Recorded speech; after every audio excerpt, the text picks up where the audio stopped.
J'ai postulé à plus de 250 offres d'emploi.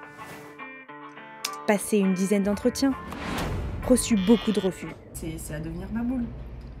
Regardez bien la vidéo jusqu'au bout parce qu'aujourd'hui, je vous explique comment j'ai trouvé un job aux États-Unis.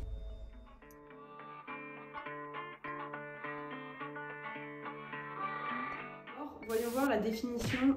J'espère que je suis pas trop petite. Le rêve américain est l'idée selon laquelle n'importe quelle personne vivant aux États-Unis, par son travail, son courage et sa détermination, peut devenir prospère. La réalité américaine a fait déchanter de nombreux immigrants. Et je pense que déchanter, c'est un bon mot parce que il y avait des moments où vraiment tu deviens fou. Et en fait, il faut juste continuer. Et moi, c'est ce que je me suis dit tout au long. Je me suis dit, en fait, tout ce dont j'ai besoin, c'est un seul oui. Attends, j'ai envie de filmer ce moment. J'ai reçu... T'en vois rien. J'ai reçu mon courrier de l'immigration américaine pour ma carte de travail. Oh my god.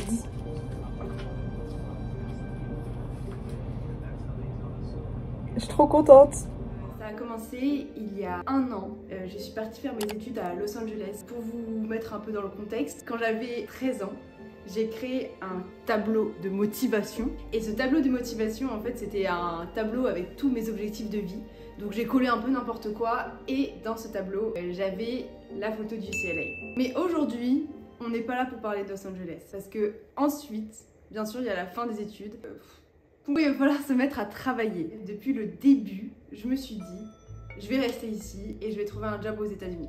Parce que ce qu'il faut savoir, c'est que quand vous faites 3 semestres d'études aux États-Unis, vous pouvez candidater pour avoir un OPT. L'OPT, c'est un visa pour les étudiants qui restent faire 3 semestres d'études aux États-Unis et qui permet d'avoir un visa de travail pendant 1 an.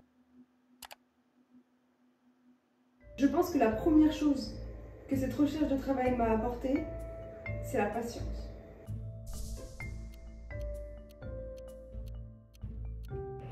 Bon, je vous explique, en gros là, je suis actuellement en Zoom.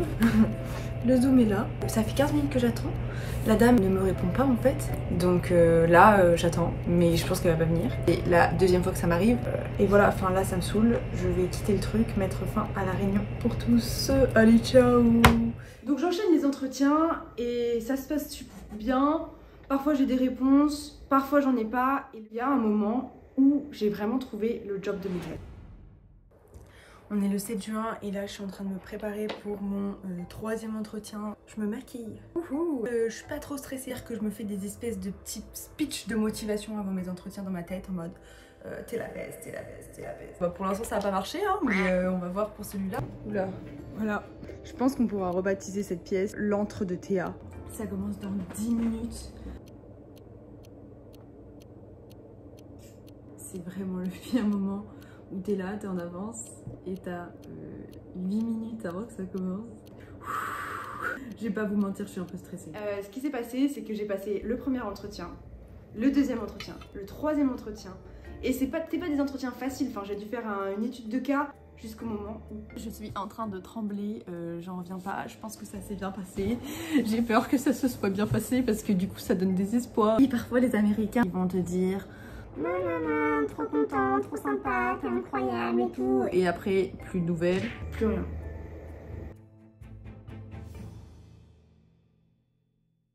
Thanks for your interest in the marketing intern position. Unfortunately, we will not be moving. À partir de ce moment-là, ça a été un peu plus difficile de s'y remettre. Je recevais beaucoup de refus. Parfois, j'avais pas de réponse. Et moi qui pensais que j'allais trouver rapidement, je me suis rendu compte que c'était pas si facile que ça. Ça fait depuis 20 jours que j'attends. Et je me réveille tous les matins. Et je me dis, oh bah je vais avoir un message. Et j'en ai pas. Tu te filmes là ou tu me parles? Je te parle. Il y a quand même un peu de discrimination, je pense. Mon avis à moi, c'est qu'il y a quand même des jobs où j'ai pas été prise parce que j'étais pas américaine. J'avais un accent. On oublie souvent que pour accomplir un rêve, il faut beaucoup travailler. Je pense que le rêve américain, il inclut quand même une dimension du travail qui est... Et ça, je pense qu'il y en a beaucoup qui l'oublient. Et d'ailleurs, il va y avoir une question que vous allez souvent vous poser si vous aussi vous êtes en train de chercher un job. C'est... Parfois je me dis que je devrais continuer à postuler. Je vais peut-être recommencer à postuler. La réponse est oui.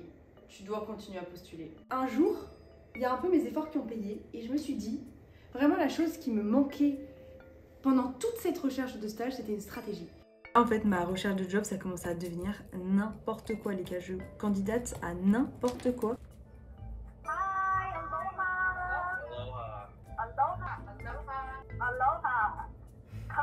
Et je me suis dit, en fait, ma stratégie, ça devrait être de miser sur quelque chose que je sais mieux faire que les Américains. Il faut savoir qu'aux États-Unis, c'est très difficile d'embaucher quelqu'un. Et même si j'avais déjà un visa, on me posait à chaque fois la question Are you authorized to work in the US? Parce qu'aux États-Unis, tu ne viens pas travailler comme ça. Et en fait, il faut te faire sponsoriser par une entreprise pour rester plus longtemps. Si je peux vous donner un conseil, en fait, c'est de miser sur un truc que les Américains, ils ont pas. Et moi, ce que je me suis dit, un truc que je savais faire, c'était parler français. Donc, grâce à ça, j'ai commencé en fait à faire des networking. J'ai eu un entretien ce matin encore avec une Française de Los Angeles. J'ai rencontré un networking au début de l'année. Ça s'est bien passé et je croise les doigts pour que ça marche. J'y crois pas mal.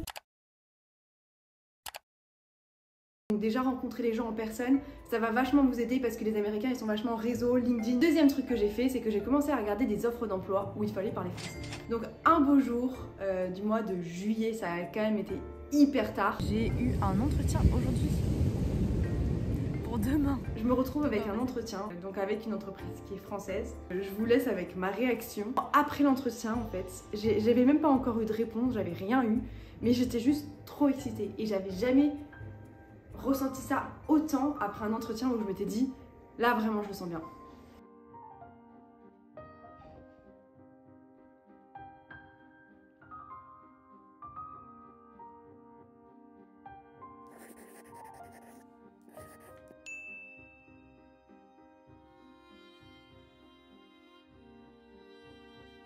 Je vous ai dit que j'avais trouvé un job, mais je vous ai pas encore dit où.